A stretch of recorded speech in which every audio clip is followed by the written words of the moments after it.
Welcome, ladies and gentlemen. Far be it for me to say we are back.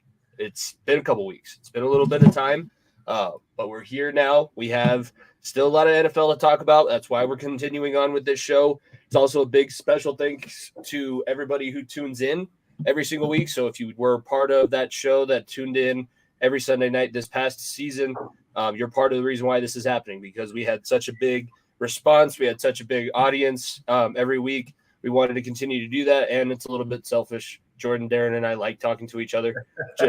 Jordan and I have been able to do that for the past 2 weeks. I've talked more Bengals football than I think I've ever done in my life, and Daren's been on the show with me before, and we've done, it's 2 seasons of Talking the Gridiron now. Plus, well, are we going to continue this as season 2, or is this now the start of season 3? That's where we're going to be at a little bit of a dilemma here. We might have to throw that one to the. We have to throw that one to the fans there. I say when we get to the July part of it, that seems like the new season for me in it. But I'm glad that we're able to do this again. Like you mentioned it, like hey, kind of based on some of the success we had. Appreciate all the guests that always help us with that stuff along the way. And but the one thing I enjoyed is that we got like feedback during the show a lot more this year. In season 2, I thought that was really cool. I felt like that jumped up a little bit, and I thought that was kind of a neat part of it a little bit, that journey with it. I'm glad to kind of see how this goes through the offseason. I think it'll be good. It'll be fun for me because I get more of my. I kind of texted. I think I texted you or I texted Jordan. One of the two. I can't remember now, but I said now I get a little bit of more of my sports radio background. This is where I get to just come up with shit, and we just get to make up segments and let's figure out what are we talking about today? What rumor, what story, what's the most pressing thing? If you've looked at the title of the episode, it's Eras of Free Agency, because I still want to cash in on that Taylor Swift money. It's a little bit selfish too, because I talked about it on our show. I'm not going to get into it on here, but it's sucks, and the reason why it sucks, the person's a Swiftie, so it stings a little bit to have to do that, but I want to get as popular as I can. That maybe that's the way that we'll rip on that team a lot today. How are we going to rip on them, Daren? We can't. You just have to make yourself feel better. That's what we're allowed to do with them. But come on, well, I'm not going to get into it before. Follow at @variety_sports_. Check out all the sponsors there. We are doing a March Madness bracket challenge. I just filled out my stuff. So that's going to be something that we have to talk about there. And, it's going to be a fun week of this episode. It's going to be a fun show. You can catch myself and Daren on our own shows on Variety Sports as well. Daren at Fatboy Fadeaway. And then us with myself and my co-host, who will be returning this week. And we will be bringing you 2 episodes. We're going to give you some bonus March Madness content. Nico Bryan's coming back for Far End of the Bench, episode 175. So I got about 25 episodes, 25 weeks, or however this is going to work out to figure out what I'm doing for our now I feel like I'm back in a relationship. Like, what am I going to do to celebrate the anniversary? That's funny. We're like on the same timeline around, but we're on 170. It's like we're like right around that same kind of timeline there with it. Yeah. Hey, can I just say one last thing about the Talking the Gridiron point that I wanted just to make a quick point before I know it, is that for the off-season part, usually I kind of like take a little bit of the hosty role during that part, but I feel like this is a great, with me doing some other shows too, this is a good chance for us to kind of mix it up and us do different roles. So you're going to be taking on a little bit more of that, which is going to be awesome. And but it's like the way, but I was kind of like, somebody was talking to me about that, like, is that going to feel weird? I was like, no, because at the end of the day, the longer you do a show with somebody, there really isn't a host sometimes. There's just somebody like moving the segment along. But if you both recognize what the end game is, you're just talking like you would like your friend. So that's what I've enjoyed about this. Obviously, Jordan jumping on too has been good. So I know I just wanted to make sure. I just wanted to make that little point there before we move on to anything else there. It makes sense too, because you're doing the double. You do the 7th inning stretch pretty regularly. You have your own show, so there's all the places that you can find Daren throughout the week. Plus your coaching. I don't know if your season's still going on. I gotta get ready for Spirit Week this week at school, man. I'm leading the games. Are you kidding? My mind is on fire with 200 students right now thinking about it. Yeah. Well, the PE teachers do have it rough when assemblies happen. Shout out to the PE teachers when you guys have school assemblies. My school assembly got canceled, or it's going to get moved. We were supposed to have it this last Friday because this week is our upcoming week is our spring break. We had, in some places, there was like 28 inches of snow that fell within a 48-hour span, and we had the last 2 days of the week canceled. So I get a 7-day spring break. That's pretty so good. Little teeny tiny little silver linings there. Even though, if it messed up my skim plate on my truck and I have to go to the dealership tomorrow to get that fixed, but I got 2 days off. That's the days off. That's what matters. It's the days off. And we got some football to talk about too. Yep. And then since it is off season, there's probably going to be a little bit more. We are going to introduce kind of a UFL segment. Not going to do too much of that tonight because I still have to do some research and figure out what it's going to look like. I want a guest to come on when we do that segment because there's people out there that are super knowledgeable, and it's better than just the two of us sitting there making stuff up, even though I know we'd be able to do that and make it entertaining. And then I'm also going to look more, since I won't have games to watch, I'll look more at film of specific players. That's what I was kind of doing, figuring out the Bengals free agency picks that I wanted, and I was not very happy with the way that things have turned out. We're not talking about the Bengals today. We're going to use the time that we have in this offseason. We basically have until July. I know that the draft is coming up. I've already done a mock draft bonus video on our channel. The draft will be big, obviously, now. It'll be big, but in Green Bay this year, right? I think it's in Green Bay. Isn't it crazy that the draft is now in like Green Bay, Wisconsin? I hail from Green Bay, Wisconsin.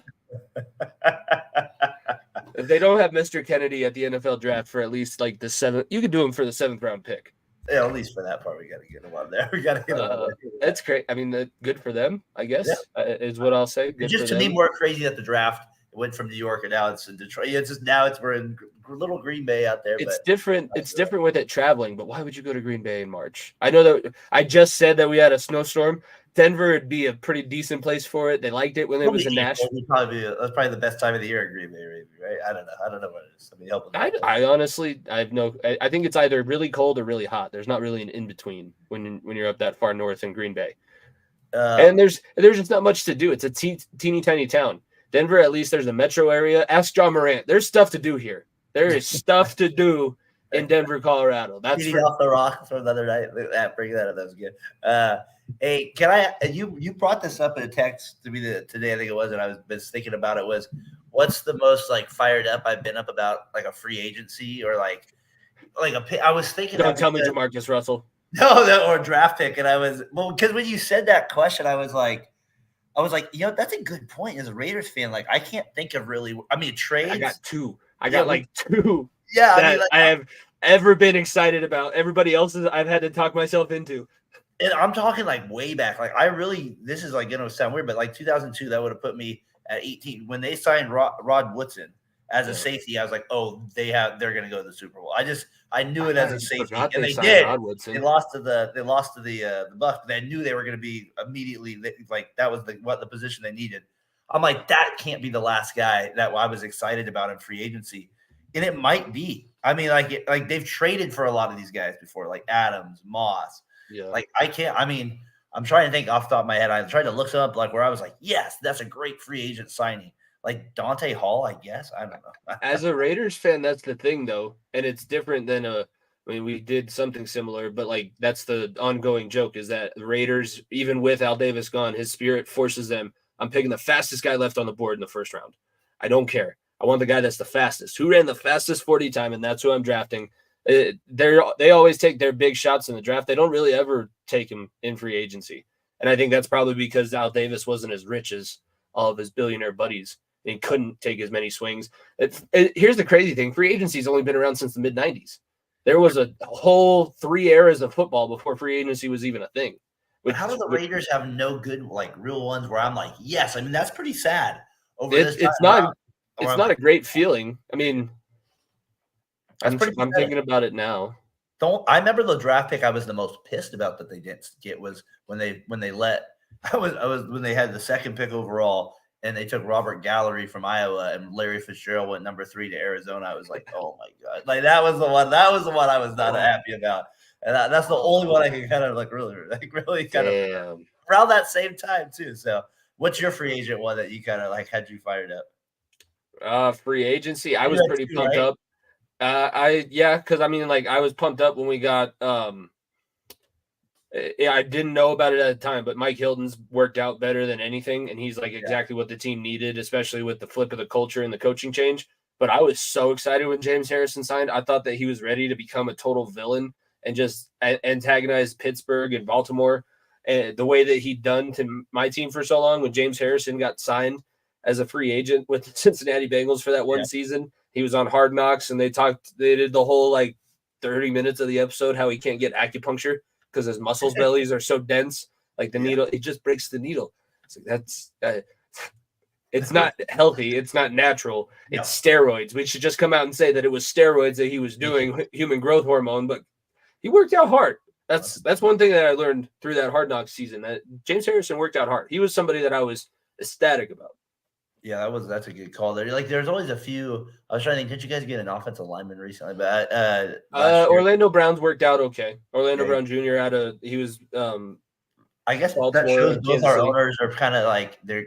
My owner is a lot more aggressive, but it's not like necessarily thinking through all like the ways. Yours is kind of known for being a little cheaper and like. I think we just overthink ourselves into a corner, and then Mike Brown's sitting on his wallet, and he just doesn't want to get up. He's like, nope. He's Mr. Krabs incarnated. Money. Yeah, I think. Go ahead. No, I was just gonna say I thought that was a good question though. Yeah, and Mike Brown, I think, still deducts his players' meals when they eat at the facility out of their weekly paycheck. So it's not like it's even gotten any better. It's still. You got a refill. Is that ice in that cup? I said you could get a water. I didn't say you could get ice water. Oh, buddy. Come on now. That's a large soda. You trying to run me broke? Yeah, is that what you're trying to do? Are you trying to make? I got to pay Joe Burrow $200 million. Yes, damn. Yes, I'm taking your meal out of your paycheck. That's stupid. I have a video here later that I want to show. I've been doing these flashbacks. Hopefully, you'll let me just do this one little thing with it because there's a bagels thing involved that I'm curious to get your reaction on it if we have time for it. So, So, anyways, that was a good one. Draft pick wise, it was Joe Burrow, and I'm very happy that I came around when I did because I was banging on the table for Sewell initially, but after the run that he had through the college football playoff, I was like, that's the quarterback that I want. Because were you fired up for Chase too? Were you a little unsure because you didn't like I was fired up for Chase. That was the year that I had to talk myself into that. I wanted Sewell for a long time before they got Chase.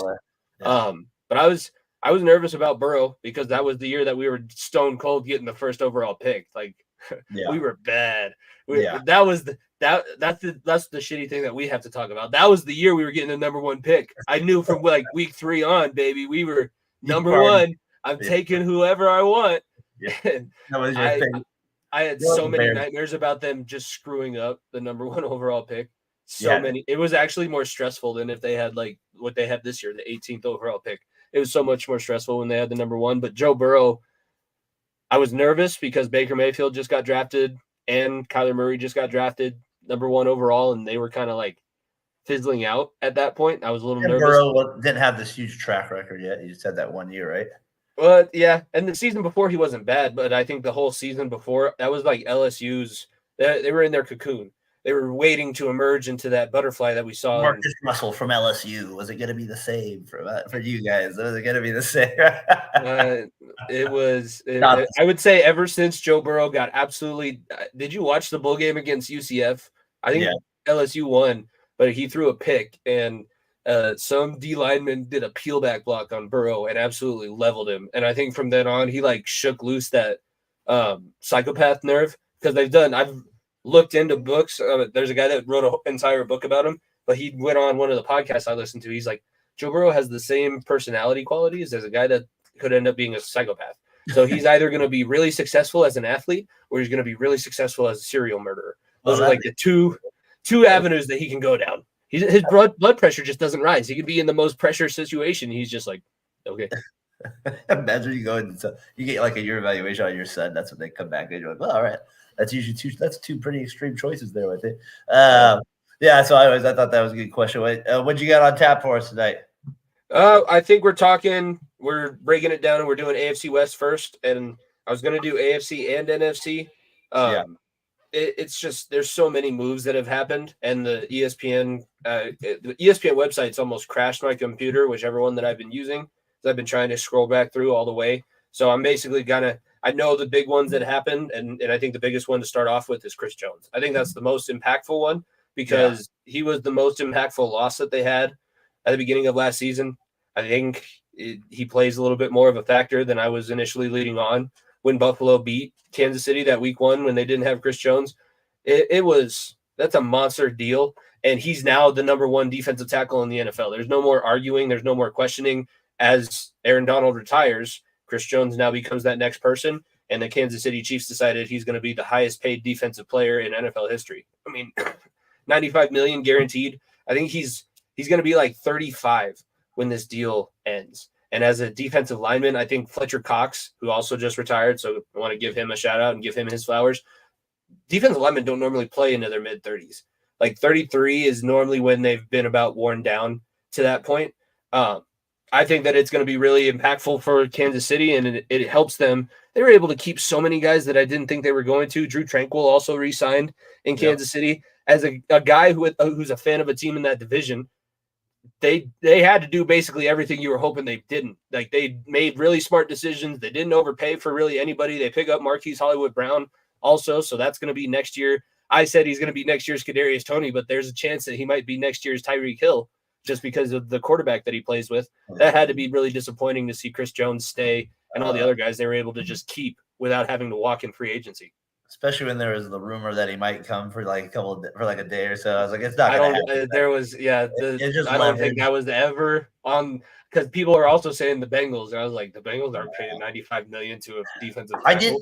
The only thing good was I kind of felt like he was always going to stay there. So at least I was mentally prepared for that kind of to happen. But I was hoping he would get out of the division because of that factor.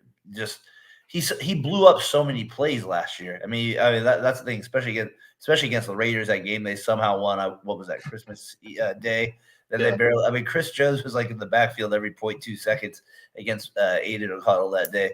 And then the Brown one is the one where it's like, how do you not think it's a low risk, high reward move, right? This guy's a first round pick. He's got the potential. Now he's with an all-time quarterback. So to me, it's good for the Chiefs, obviously. And at this point, the rest of us in this division are like, what are we supposed to do? Like, you just have to sit there and suffer. It's almost like we need, you'll root for injuries. That's really what it comes down to. If Mahomes isn't playing, I like our chances, right? That's really all it is. If he's there, we're in trouble. We're in deep trouble. And he doesn't look like he was healthy all through last season. He had no real, because there was 2 years ago that he was dealing with the ankle sprain in the AFC Championship. All last season, he was pretty much 100% healthy. And I think it's a credit to him. As much as you don't like to give credit to the guy who's the best in the league, the one thing that he's always kind of been bad about is holding the ball, and he gets hit and he tries to scramble around and be an athlete. I think last year he was more content with throwing the ball away and keeping himself untouched. That was the whole thing about last season. It's what I've been saying about the Nuggets, and people are starting to jump off the bandwagon. I just think they're toying with everybody. Like, it's just a rope-a-dope. They're sitting up. They're letting George Foreman punch himself out. They're talking shit as you do it. Oh, is that the best you got? Ain't so bad. Ain't so bad. Ain't so bad. And then all of a sudden in round 6, they're like, and they knock you out. And you're like, what do you think of, like, okay, Chris Jones now has 3 titles. He's got 67 sacks over the last 5 years, I think. I think that's what it is. Maybe 6. Darnold just retired for the Rams. Like, let's just say he continues this production throughout this next contract. Is he past this guy and Darnold? I don't know. Chris Jones, we don't think of him on that level, but at the end of the day, his stats might be right around the same, and he's going to have more titles. Yeah, but he played with a better quarterback for his pretty much his entire career. Fair. And Aaron Donald was there, was in St. Louis before they moved to Los Angeles. Aaron Donald had a lot more bad seasons. Shout out to the Ohio guys. But he's had more bad seasons than he had successful seasons. He was still good individually, but if you're going based just solely off team success, and I think as a defensive lineman, there's part of that to it, because if you're that impactful, you should be able to help your team win. Chris Jones has been more of an X factor than Aaron Donald. I would hate probably individually to play against Aaron Donald more, but Kansas City has always been able to use Chris Jones to benefit them and help them win games. And now that's just going to continue for another 5 years. Or here's the other thing. Maybe he plays 3 years on this contract. That's one thing that we always forget. Oh, the team loves him. They signed him to this extension. Yeah, teams drop players faster than I remember watching like those in-season documentaries, and a guy gets cut 3 times and re-signed. You're like, what? Why do you keep coming back? This is like an abusive. I just want to help you. I just want to give you a hug. He could be a guy that they trade in like 3 years because he's not producing at that level anymore. He probably wouldn't be too upset with that either, because the way his contract extension is going to work, he's going to get a lot of money up front. They're going to spread out the cap hit that they're going to have, and by 3 years, then his number is going to be a little bit. It'd be difficult. You can still make it work. Trust me, the Broncos have figured out a way to make it work. They'll make anything work in the NFL if you need to make it work, right? Like if it needs to be done. There are sanctions. I did listen to a show today where they were talking about that. There are sanctions, and the NFL is different too, where there's a cap floor and a cap ceiling. Yes. So not only do you have to make sure that you stay under a certain amount, you have to be spending a certain amount. And for a lot of teams, that's difficult. But you get fined $5 million for every player, every contract that you're over the salary cap, and you have to terminate those contracts until your team's back under there. And I think you lose like a second-round pick or something like that. There's actually some pretty steep penalties for. That's why guys get paid millions of dollars just to know the salary cap, right? That's really all it is. They got with it. Yes, brackets out there. Yes, we'll shout you out there, buddy. Good job with that. Thanks for tuning in. That is what everybody's going to be thinking about for the next 3 months. Let's not kid ourselves. Good stuff. Oh, I'm not kidding. The next month is fantastic with that stuff. Some of the best. Nico's team just punched their ticket, so I know I'm going to have to talk about college basketball now. He's coming back on the show. That's basketball, college basketball. You got, and it's like that Thursday, Friday is great. Yeah. Right. You got games all day, from basically 9:30. My matchup that I'm interested about, because I basically this year I just went with whoever. If I know somebody who's associated with that school, that's who I picked. Yeah. This James Madison Wisconsin matchup. It's a 12-5, which is normally an upset spot anyways. Wisconsin didn't look great until the end of the season and into the Big Ten tournament, and they looked pretty good. They knocked off Purdue. They were able to beat some decent teams. Is that a likely 12-5 upset? Because James Madison's been good all season. I've heard about them all season.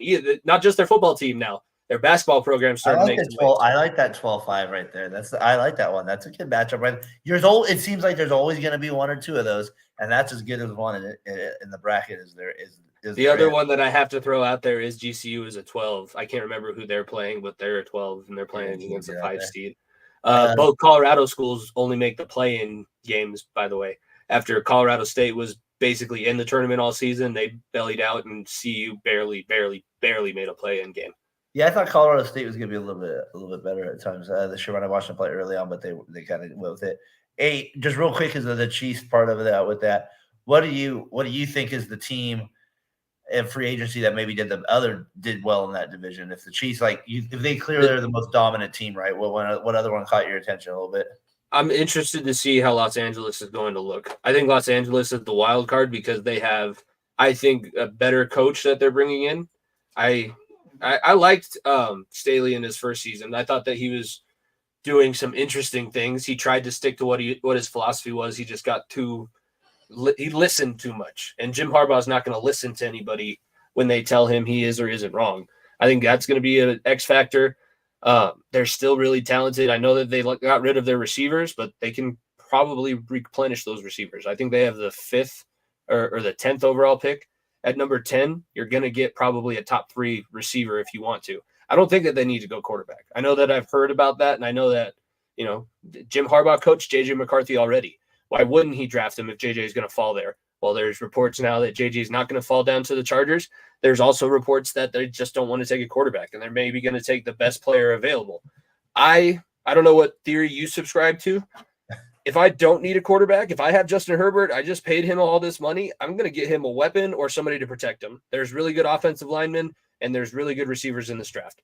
I can see Joe Alt going to the Chargers. That makes them a lot better. But it is very interesting to see that Keenan Allen move, the Mike Williams move. Eckler is no longer going to go. Is no longer going to be there. Allen one? It's just it feels like something with the cap, so maybe they're going to extend. Stay. Yeah, he said he didn't want to take a pay cut. Can't blame him. Well, I mean, yeah, because if you're going to play in Los Angeles, you know what the reputation of your team is. You're basically barely going to make the playoffs. And if you do make the playoffs, there's going to be some sort of epic collapse. So I might as well get paid if I'm going to be there. I know that it's a beautiful place to live, and it is hard goddamn work to be very upset when you got a beach 5 minutes away from you. They've been second fiddle ever since they moved to Los Angeles. I don't know why they moved in the first place. There was no need for any of that. I do think that they made the best choice coaching wise, but with the way that they've treated their players, I feel like they're missing out. It's not the X's and the O's, it's the Jimmys and the Joes. It's guys that are on the field making plays for you. They're gonna have to replenish their skill position room like crazy. Because you think that they have the 5th overall pick so they may take a receiver in the draft. They could take a receiver, and I could also see Joe Alt he's got Harrison would be nice to get. Could they trade up and get Harrison? Would I don't know. Like, do they have enough to do that? Could they trade Mack and Harrison and the 5th pick to move up to 2? Or I don't know. I don't know if they're going to need to move. I mean, the only team that they would maybe have to jump would be Arizona.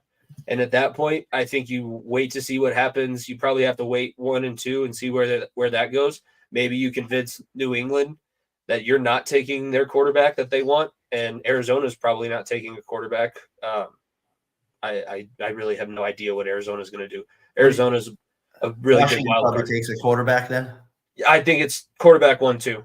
There's almost no way, because they did just get rid of Sam Howell. They traded him to Seattle out there in Washington. I think that Washington's just going to redo everything. New ownership, new coach, new staff. They want all new players. Be interested with the Patriots. Do they go receiver? I mean, I don't know. How do you feel like Harrison is worth the top 5 pick as a receiver? Maybe top 3? He is definitely talented enough.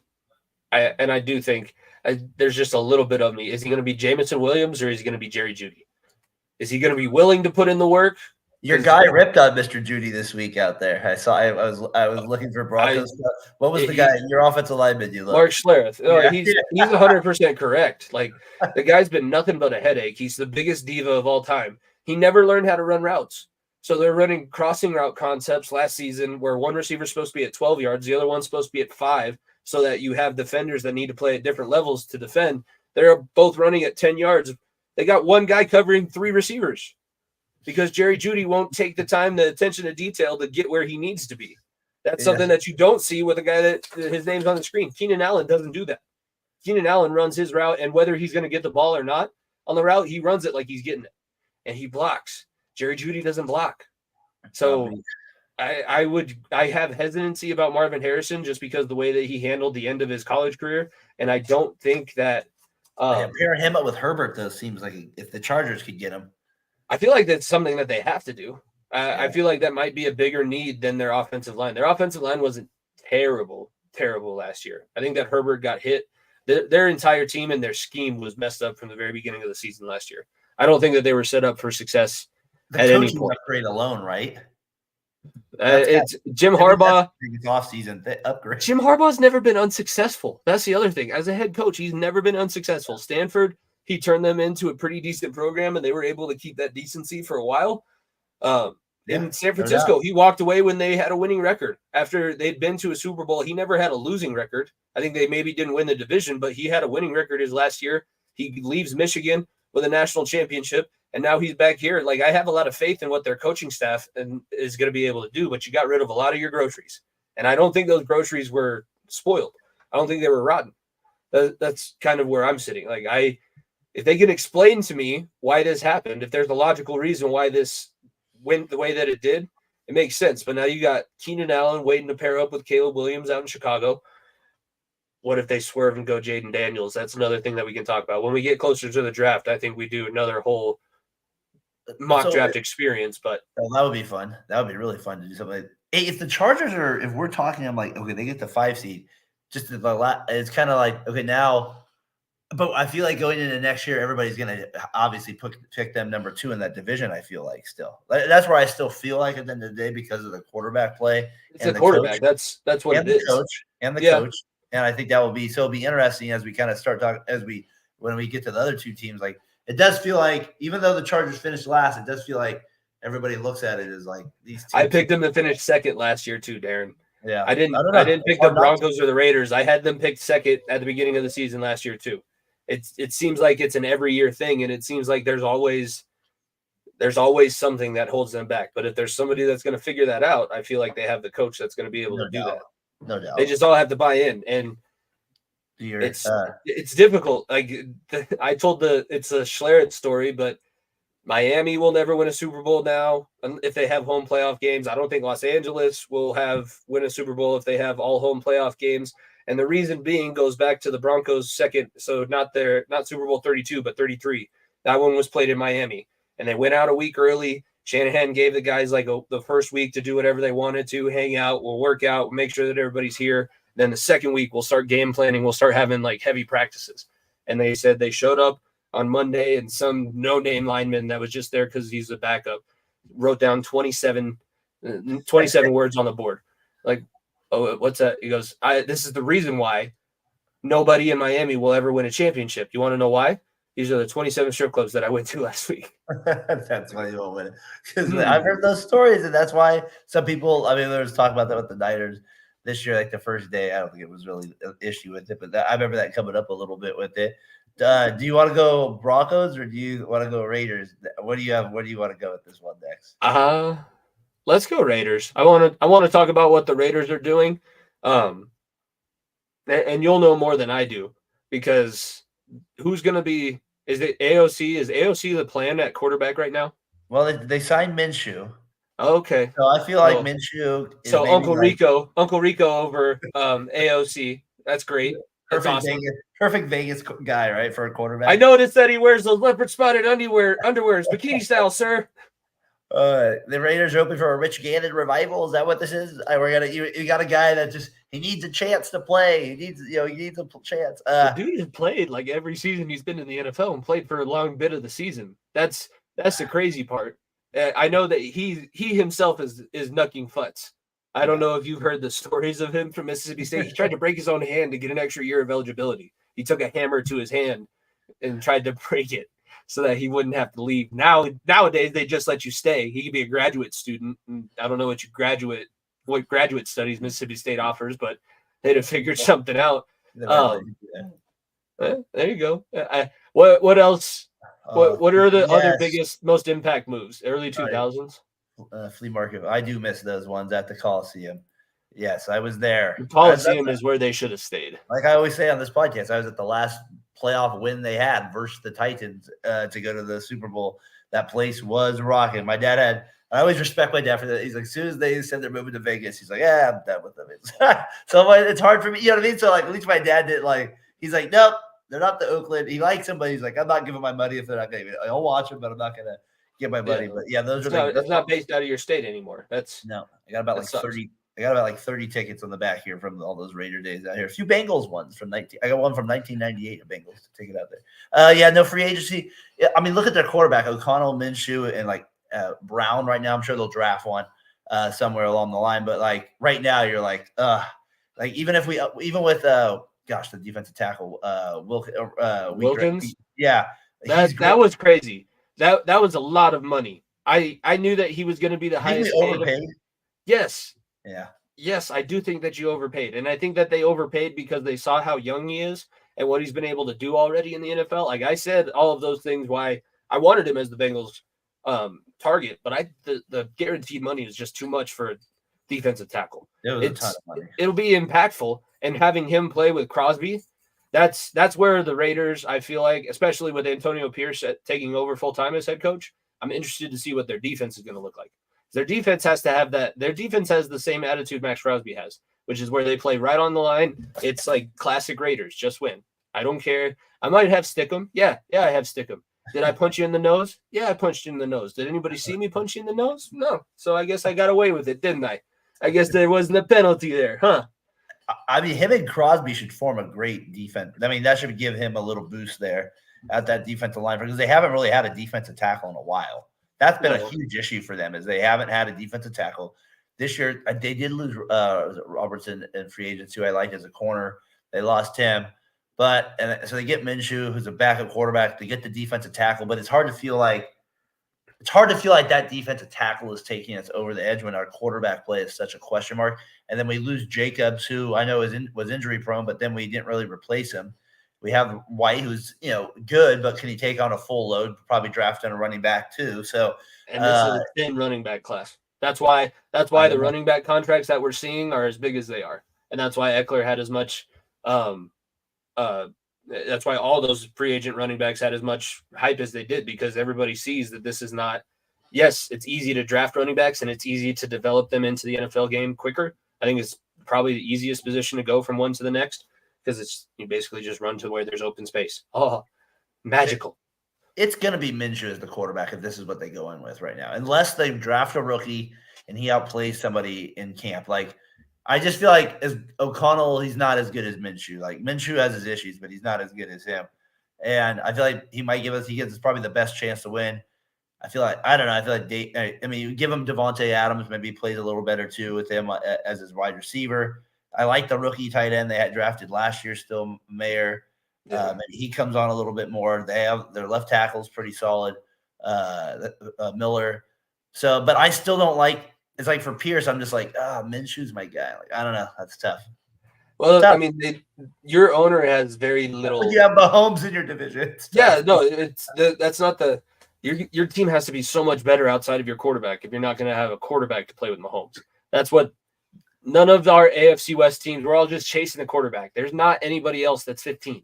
That's just not the case. We can't keep chasing that. You got to chase the guys that are going to make his life miserable. So getting Wilkins, getting Max Crosby, it will help, because Max Crosby, every time he plays Patrick Mahomes, I think he said, I literally touch him on every single play, whether I just grab his jersey. And Mahomes is so sensitive to that stage, very sensitive to that stage. Yeah, I would say something different, but yes, we'll say sensitive. He's a sensitive soul.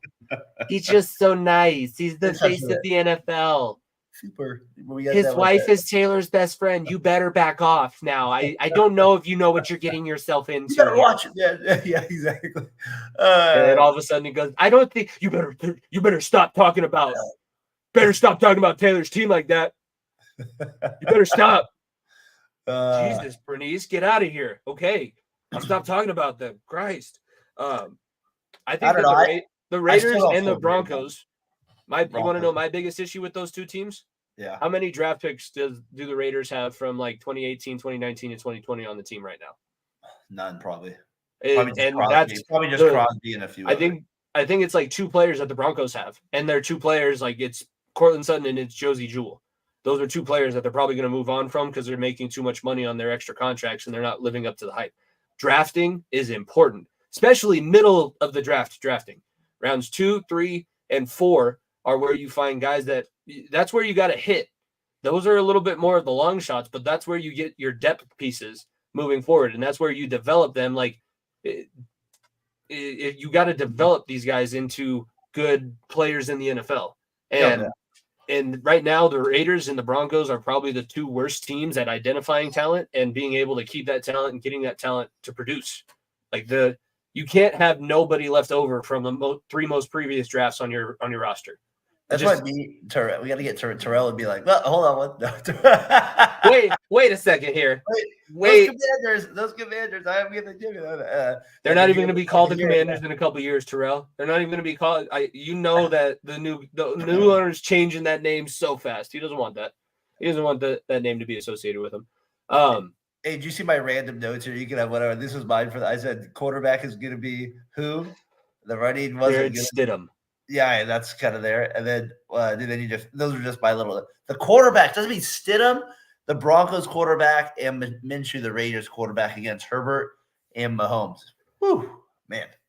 I hope the rest of the team is a lot better than those quarterbacks, because that's rough, man. Those aren't guys that I want leading me into battle. That's the General Custer of the AFC West right now. Either of those two quarterbacks, whether it's Gardner Minshew or whether it's Jared Stidham standing up on the hill, looking out over the waves and waves of, Native Americans that are going to come and attack him, making my last stand. Don't do that. Don't do that. Run away. Let's regroup. Let's find somebody else. Let's bring some more players in here. We need to figure this thing out.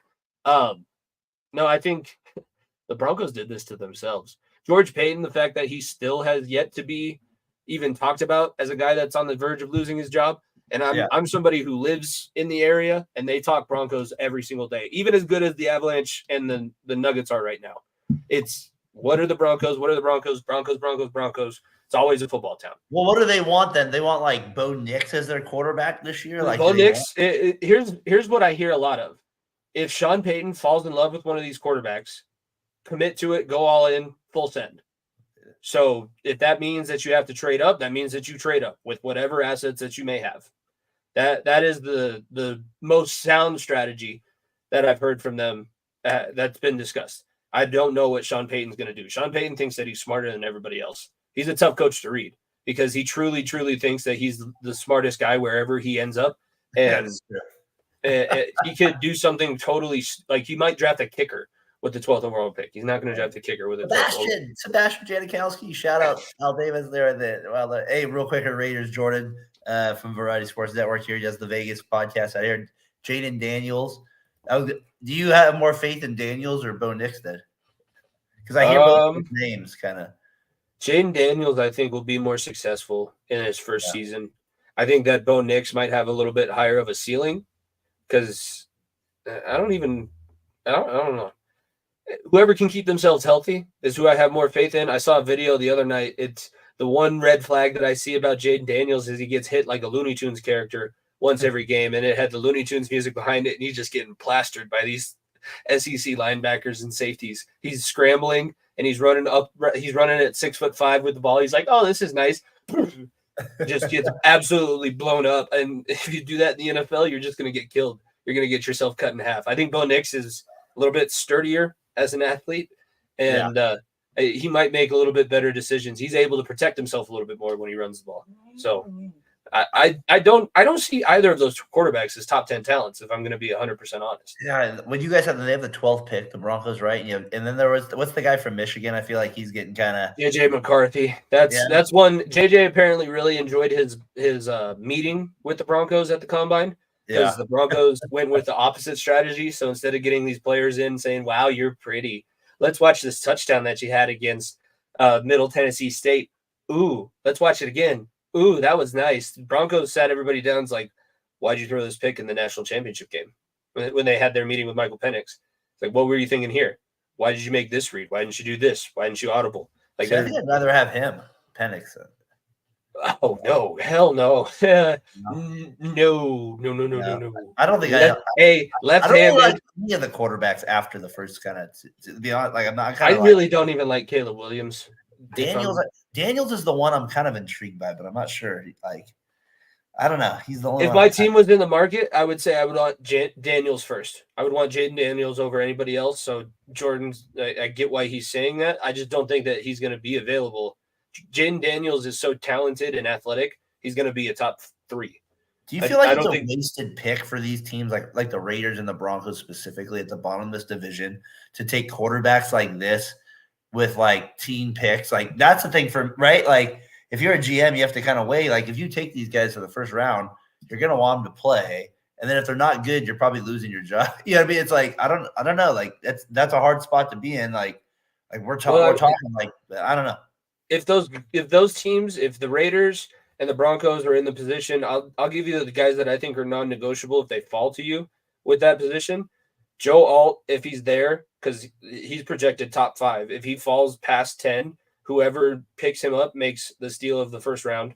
Dallas Turner is a really good edge rusher, and edge is huge. That would be something you pair him up with a Max Crosby, or you get another pass rusher on the Broncos defensive line. Those are 2 guys that I think are probably going to be pretty close. Like maybe you have to move 1 or 2 spots up to get those guys before other teams. But if you're not, I don't think that quarterback. I don't think any of the quarterbacks taken this year are going to be that impactful to their teams. But I know there's guys that love Caleb Williams, and I know that it's probably harsh and like, oh, you're just trying to nitpick because he's been the number 1 quarterback for 2 seasons in a row. And there's probably a little bit to that. I've hated every single way that he's gone about this whole process. You can not work out at the combine. That's like normal. But to say, oh, not all 32 teams have a chance to draft me, motherfucker, they don't have to. They don't have to. None of them. All 32 could pass. Maybe you go undrafted just with because you're cocky attitude. Penthouse in USC. He's thinking differently. He was in a penthouse right there. That money poisoned him, and that was bad. It was not good for him at the end of his career there.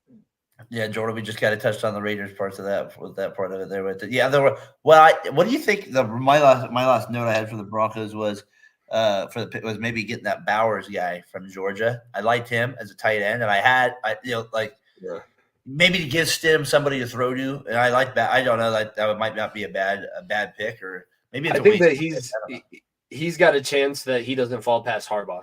Harbaugh might see Brock because Harbaugh has had to try and prepare for Brock Bowers over the last 2 seasons. True. He knows what kind of a matchup nightmare he is. And that's another, people would love to see Brock Bowers and Justin Herbert team up. That would be something that people get really excited for. I think if Denver wants Bowers, they have to move into top 10. I don't think Bowers and Alt have the chance to fall. I don't think they should. Alt didn't have the best day at the combine, and he's got some. Every single college offensive lineman has a lot of wrinkles they have to work out. I don't see really a Penei Sewell that's going to come in and be a Pro Bowl, All-Pro starter year one. I think you can get a solid starter offensive line wise. That's a position group I've been looking at a lot, and the Broncos could use some help there because they just let their center go. Cushenberry's he didn't live up to his potential, but now you got to start all over with another young offensive lineman.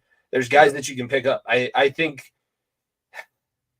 They've only picked up 3 guys right now. Yeah, well, they don't really have a lot of assets, and that $38.5 million they're paying Russell Wilson to play in Pittsburgh this year it sucks. You hamstring yourself so badly. It's like buying out a contract in the NHL. It doesn't hurt you that first year, but then all of a sudden the year after, you're like, shit, we have no cash to spare. I can't even bring anybody in that I want to. I got to try and figure out how to play with the towel boy and the water boy. I know that we have a 53-man roster. I can't even suit 53 guys. If I pay 53 guys, I'm over the cap. That's the kind of issue that the Broncos are running themselves into, and it's all they're doing. I don't really feel all that bad. I feel for Broncos fans. I feel for Nico. I remember even when they weren't winning Super Bowls in those 2000s, they were always – you could count on 3 things, death, taxes, and the Broncos being 8-8. Even with Josh McDaniels, we were 8-8. Even with Tim Tebow, we were 8-8, and we made the damn playoff. So the Broncos were always a team that was competing for divisions and competing for playoff spots. But the way that I wouldn't even. It's not the Penner Group because the Penner Group was in place after the Russell Wilson contract. I guess it's not even really George Payton because he had to get permission to give a contract out like that when a guy still has 2 years left on his original deal. I think that it's Joe Ellis, and I've been somebody who lives in Denver and lives in this area. The reason why Broncos fans have been so miserable, the reason why it's been such a miserable experience over the past, when did they win? 2015, so 9 years, is because Joe Ellis and that trust that took over the team after Pat Bowlen that was supposed to handle the financial sale of the team, and they ended up holding on to him for another 6 years. So you're like, wait a second, I don't have to take myself out of power if I don't want to? You don't have to, yeah. I love being the owner. It's not my money. I just set it on fire, and that's what Joe Ellis did. He basically set all the money on fire and then did one of these on his way out of the facility. And he's living large because he got whatever percentage of the trust was given to him after the team was sold. That guy he's totally tanked what was once a really proud and great franchise. Pat Bowlen did a lot of really good things for the NFL. They're on very hard times. The Raiders. Aren't the Raiders undefeated against them over the past few seasons, or did we get one? That's not a good thing for Broncos. Yeah. And then they had the heartbreak loss. I just heard that Christmas Day loss. They lose to the Patriots this year on that one too. Like I said, it's just kind of like I said, we have these, and the Chargers are picking 5th, which is crazy. They had the Broncos and the Raiders finished higher than them, but it does feel like they're definitely at the lower part of the class, especially with Harbaugh coming on. And I hope I'm wrong about our Raiders. I'm hoping that maybe Pierce can work up some defensive magic and he can continue what he had last year with them playing hard.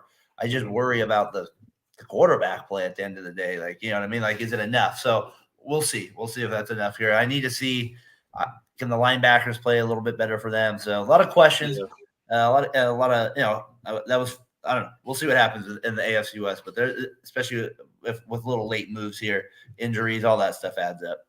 It's going to be a different team. Like, we're going to figure out after the draft exactly what the Broncos and the Raiders, for that matter, are looking to do. A big difference, like, sure. After the draft is where you really know what teams are and who's going to be a seller at the trade deadline and who's going to be rebuilding themselves. Because at this point, if you don't start off the season, what do you think the cutoff is? If you don't start off the season 500 at least, so 3-3 through the first 6 games, why would you keep assets? Why wouldn't you start yourself for a rebuild? Not tank, but get the players, get players that you know you're going to be able to get value and be ready for next year. Because if you're 3-3, the chances of you coming back and making playoffs, even with this extra team, is very slim. Yeah, especially if you're in the boat of the Raiders and Broncos. But like at the same time, it's like, oh, we have hope. You know, we're playing in a tough division. So I think in the NFL that you just can't do that. That's the problem. Is it's just here's the thing: is that the AFC West is a tough division. But if you look at it pound for pound, say I feel like maybe we do the AFC North next week when we're back for the offseason. AFC North has Lamar Jackson. They have now Russell Wilson in Pittsburgh, and they have Joe Burrow coming back in Cincinnati. That's who everybody's like. That's the dark cloud looming over the NFL. We did whatever we did last season, and Joe Burrow didn't get to play for like 10 weeks. We got to get Rev on to talk about Fields and Wilson if that's the case. We got to get Rev. We got to get Rev. We got to get his thoughts on Mr. Fields and Wilson. I will do my best to make sure that the problem makes his return because I know that he loves talking offseason stuff too. So that's a good idea. And yes, as a resident Pittsburgh guy, I need to feel like. Do you think Russ orchestrated that trade? What do you think? Did you see the timeline of the two? His introductory press conference was at 12:30 on Friday, and Pickett was traded. I didn't see that one. Hey, what was the thing he said that where I was getting a kick out of where they were saying he always comes up with a slogan. It was like, "Here we go, Steeler Nation, let's go," or something like that. I don't even know what it was, but it was something like Steelers Nation, let's weld. Let's weld. Let's weld. Weld together. That's what he should make it. I should be on Russell Wilson's marketing team. Weld together, Steelers Nation. Don't single me out to dry, please. Denver just did that. Don't hang me out to dry. Weld together. Build this thing around me. Don't do it. Do it with that. There was actually some good stuff talking about there with that. With the AFC West, kind of shows you like even when you just look at the divisions, you still kind of make your way through like good topics around with it. So that was fun with it. I'll share my video next week with it. It's NFL's luckiest plays. No, that would be actually. I'm good with. I'm good with finishing up the show with that. That's fine. All right, I'll get it up here on the screen with it. Then I'll let you close this out after I see it. Sounds good. I'll see all on here with it. There we go. Let's get it up here. What's up? I'm babysitting dogs, so I have one that's used to. And recovered by the Cardinals, Rashad Johnson. And he pitches into the ball's loose, and the Chargers get a touchdown. John Phillips on a mid. Coming up. The kick is on the white block. The Bears block it. Chester picked it up. Oh, I remember that one. Chester's going to score, and the Packers win it. He won it. Triple block field goal. Holy cow. He looks right. He throws right. A little high, but Ross comes down. Popped up in the air. This could go for the Mills. And it will. It's Ron Brooks. See, Buffalo, not every bad thing happens to you guys. Have the ball, but when he comes that's down, crazy. Never touch I hope they have the Antonio Freeman one on here. An interception. You know, I want to. Here we go. Easiest touchdown of his career. Tip in the air, caught by the Bengals. High hanging, spiraling punt, touchback. No, I remember this actually. Barnhart could not pull it up short of the end zone. I think the way the returns have been going in this game, I just assumed. Wow. Wait a minute. What's going on out here? I forgot how bad the Saints They down the ball. This is going to be a touchdown. The Aints. And the Eagles. The last one here. No, there's a lot that they didn't put on here. 3 seconds into the game. 3 seconds into the game. Why would you start off with an onside kick? That just makes no sense. I was hoping to see the immaculate reception on there. I know that another one that could have been on there was that Stokely touchdown in Cincinnati when the Bengals defender is jumping up on the sidelines and bats it back into bounds, and Brandon Stokely is just sitting there in his blue uniform like, oh yeah, come on, bring it. I'm the fastest guy on the field. Everybody's conversion on that one guy that got the ball thrown to him. Thank you. touchdown. I was like, I always think of that Antonio Fremont on Monday night. It was like way back 98. It was like flips over on his back and somehow he keeps it in and wins the game in overtime. Yeah. Anyway, I thought that was kind of a funny video. Thought I could show this week. I love football history. I was one of those guys in college that I watched all the Football Life documentaries of all the Super Bowl champions, like the America's game or whatever, that they followed the championship team that season. I had it memorized from like 1982, whenever the 49ers first one was. I had that one up until the most recent. I don't have it anymore, but I had it all memorized. I love those, like getting to listen. I like listening to Ricky Waters, and they had a tight end that was on one of them that played with Steve Young. There was a lot of guys. Like, that's the cool part about those documentaries. Yeah, Brent Jones. That's who it was. Brent Jones. Those documentaries are cool. Maybe I'll try to get one during the offseason. I'll try to get like something NFL Vault style. You can mix it up during the week, like I've been doing with the baseball and basketball stuff as well. So that was good. Fun.